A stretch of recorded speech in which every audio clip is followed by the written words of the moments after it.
Üks päev tuli minu ühe postituse alla selline kommentaar, et mida te sööte, et te nii targad olete. Ja nii kui ma selle kommentaari läbi lugesin, sain ma aru, et see on mõeldud sarkastiliselt, et mida sa sööd, et sa nii tark oled või et mida sa sööd, et sa nii tarka paned.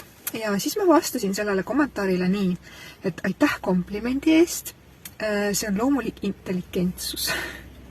Ja mille peale siis see kommenteerija muidugi sai vist pahaseks ja ütles, et eriti heal arvamusel oled endast.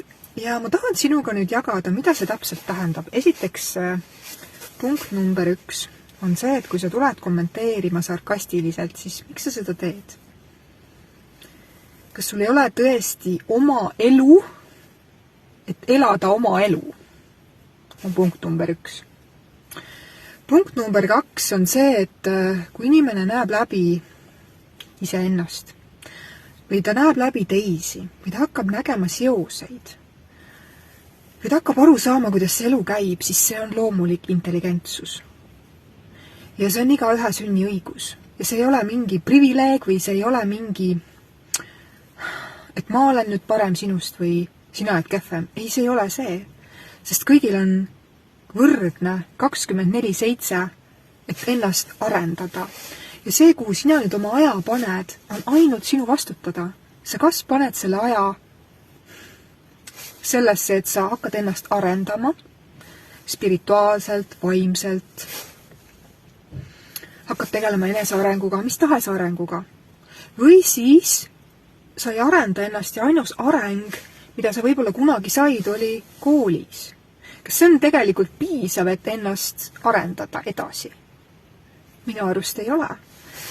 Ja sa võid ju panna kogu oma vaba aja sellele, et sa lihtsalt scrollid erinevates sotsiaalmeediakanalites ja vaatad, mida keegi valesti teeb ja vaatad, mis sinuga ei resoneeru ja vaatad, mis sulle ei meeldi.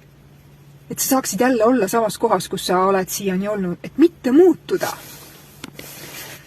Täna olen mina sellises kohas, kus ma ei pea ennast targemaks sinust, vaid pigem ma ütleks seda, et ma olen teinud rohkem tööd iseendaga. Ma olen võtnud rohkem vastutust oma elu eest. Mul ei jäänud muud üle. Ja võib-olla selle koha pealt ma võib-olla olengi natukene, ütleme siis nagu, kuidas me seda ütleme? Ma ei tahaks öelda targem või uhkem, vaid teadlikum, sest ma olen teadlikult oma aega ja energiat panustanud iseendast arusaamisele. Ja nüüd, kui sina seda ei mõista, siis scrolli edasi, ära kommenteeri. 3. asi või teine asi on see, et mul on kahvel käes ja ma teen sellega niimoodi, nagu mingi õpetaja. Ma pidin sööma hakkama, aga ei saanud, pidin hoopis videot hakkama tegema.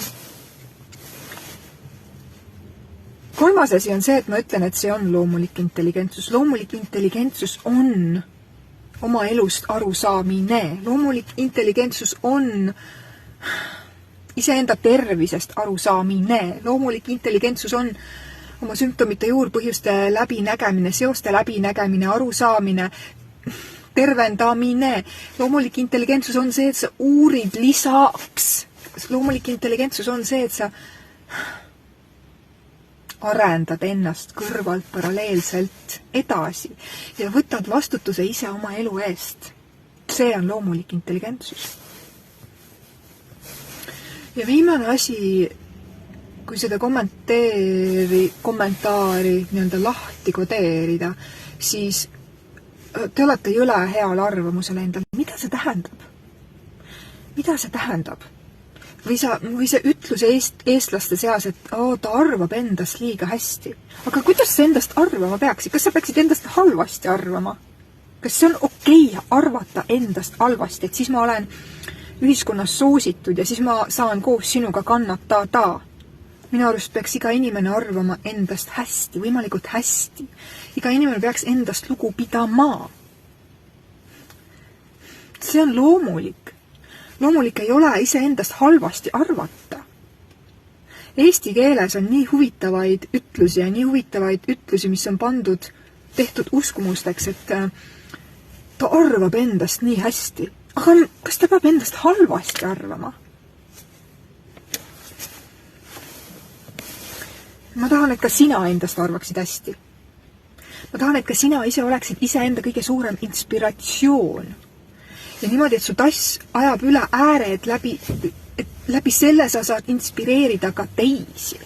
Aga esmalt inspireeri iseennast.